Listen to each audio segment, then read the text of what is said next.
rev up your engines.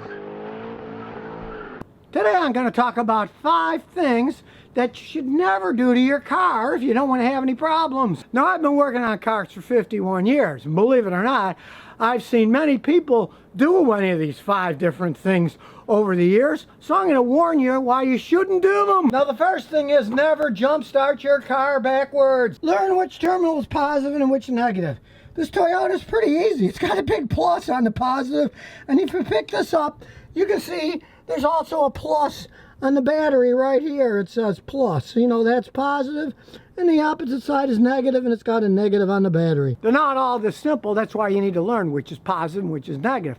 And here's why jump starting it backwards can really cause problems. Using this voltmeter, you can see how many volts the car battery has. Now, in this case, it's almost 12 volts. This battery is a little bit low. It's 11.68. And like all modern cars, the positive wiring goes to all the wires and switches, and the negative goes to the body of the car and to the engine. All the metal in the car is negative electricity, and that's 12 volts negative electricity. Unfortunately, since cars are all computerized, many of those sensors work on a 5-volt reference signal. So a lot of the electronics, and especially the computer itself, runs on 5 volts. Now, that's 5 volts on the power side.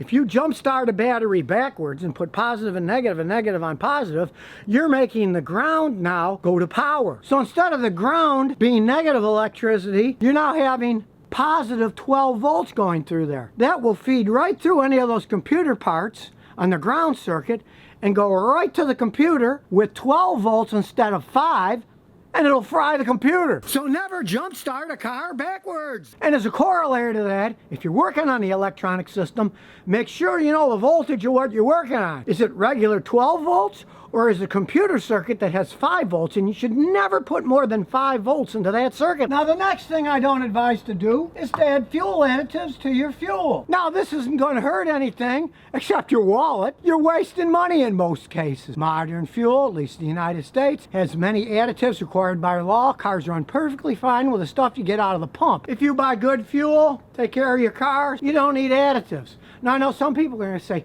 well, Scotty, those GDI, gasoline direct engine cars, they get carboned up. Don't they need cleaners in the fuel tank? And the answer to that is no. Because if you put them in the fuel tank of a GDI, the GDI injectors spray them right into the engine.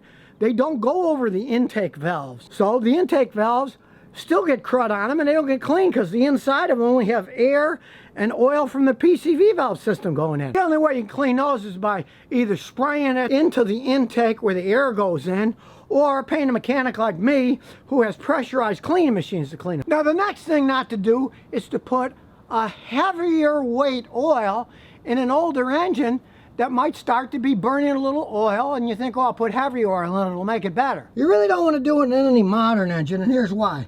You can see this is a 12-year-old matrix, and it says use 5W30 oil. And some modern ones say even to use 0W20 oil. It's very light oil. And you don't want to make that light oil heavier. Most have these variable valve systems, and they have to have thin oil so the oil flows really fast, gets into the VVT system. If you put a heavier oil in, when you start the engine up, it won't flow right.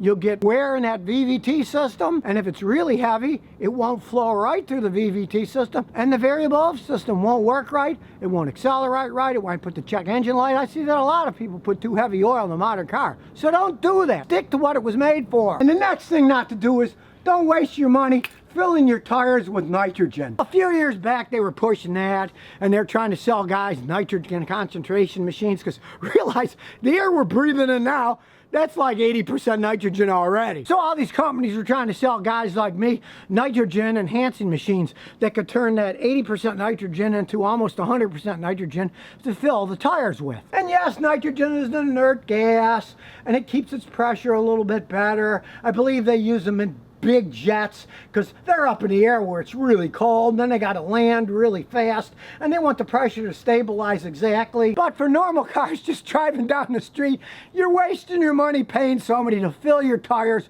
with nitrogen, because of course over time most tires lose a little bit of air, so you'd have to keep going back and paying them to add a little air. You couldn't be adding it yourself, and all you're doing is knocking out 20% of the non-nitrogen that's in there. It's a waste of money. Don't throw your money away filling your tires with nitrogen. And the fifth and last thing not to do is don't forget to change your coolant every once in a while if you keep your cars a long time. Now this is an old car and it has that old-fashioned green coolant in it. You need to change it once every 3 years.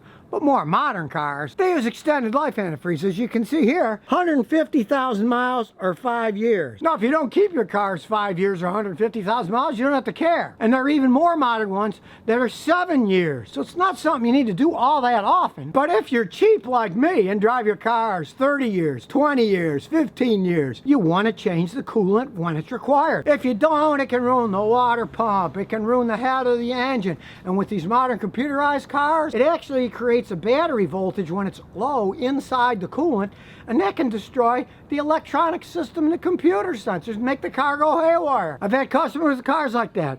I stick my meter in their coolant and another end on the battery terminal and find out that there's voltage flowing through the coolant. That destroys stuff. It's not that hard to change the coolant out. You can change it out yourself, but you have to do it if you keep the car a long time to prevent all kinds of electrolysis that's going to occur inside and damage your car. So now you got it. 5 things that you shouldn't do on your car if you want it to last a long time. They're simple things. You can easily do them yourself. You don't want to waste money. But on the other hand, you don't want to ruin your car because you didn't want to buy $30 of antifreeze.